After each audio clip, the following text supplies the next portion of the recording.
हल्द्वानी में पिथौरागढ़ के बेरीनाग क्षेत्र के तमोली गुईर गांव की रहने वाली 22 साल की शिवानी काम करने आई थी। शिवानी के बुजुर्ग पिता गोविंद प्रसाद पहाड़ में खेतीबाड़ी करते हैं। परिवार में शिवानी के माता पिता, भाई अभिषेक और एक बहन है। शिवानी 6 महीने पहले हल्दूचौड़ में एक कंपनी में काम करने आई। वो यहाँ एक किराए के कमरे पर रह रही थी।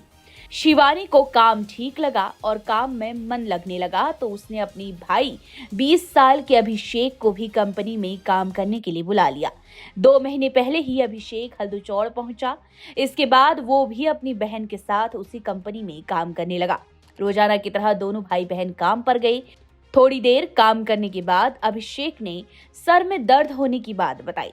इसके बाद उसने छुट्टी ली और कमरे पर चला गया।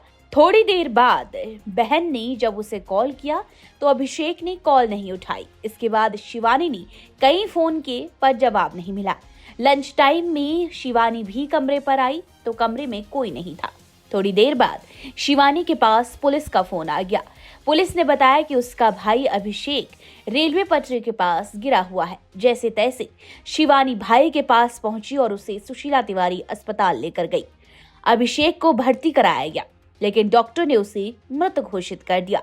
ये सब देख शिवानी के होश उड़ गए, लेकिन उसने अपने आप को संभालते हुए घर पर फोन किया तो माता पिता का हाल बेहाल हो गया।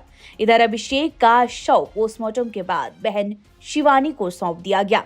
इसके बाद पीड़ित बहन ने भाई के शव को गांव लेकर जाने के लिए सुशीला तिवारी अस्पताल के शवगृह के बाहर खड़े कई एम्बुलेंस चालकों से बात की, लेकिन उन्होंने उसके लिए 10 से 15 हजार की डिमांड की। इतने पैसे मजबूर बहन के पास नहीं थे, इसीलिए उसने कम किराया करने की एम्बुलेंस चालकों से मिन्नत की, लेकिन किसी का दिल नहीं पसीजा। जिसके बाद आखिर में थक हार कर उसने अपने गांव के एक टैक्सी चालक को बुलाया और भाई के शव को सामान की तरह टैक्सी की छत पर बांध कर 195 किलोमीटर दूर अपने गांव लेकर गई।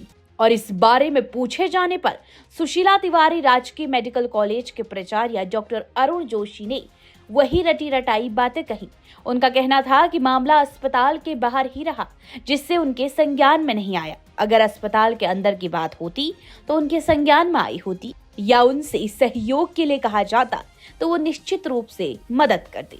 वहीं दूसरी तरफ अस्पताल के बाहर खड़े कुछ अन्य मरीजों के तीमारदारों ने भी आरोप लगाया है कि यहाँ पर एम्बुलेंस पर किसी का कोई नियंत्रण नहीं है। वो रोगियों को एक स्थान से दूसरे स्थान ले जाने के लिए मनमाफिक किराया वसूलते हैं। दूसरी तरफ शिवानी और उसके भाई के शव के मामले में मुख्यमंत्री ने घटना का कड़ा संज्ञान लेते हुए मामले में जांच के आदेश दिए। मुख्यमंत्री धामी ने अधिकारियों को कड़ी हिदायत देते हुए कहा कि ऐसी घटना दोबारा होनी नहीं चाहिए। हर लेटेस्ट खबर को देखने के लिए हमारे चैनल को लाइक करें, शेयर करें, सब्सक्राइब करें और हाँ, बेल आइकन दबाना बिल्कुल ना भूलें।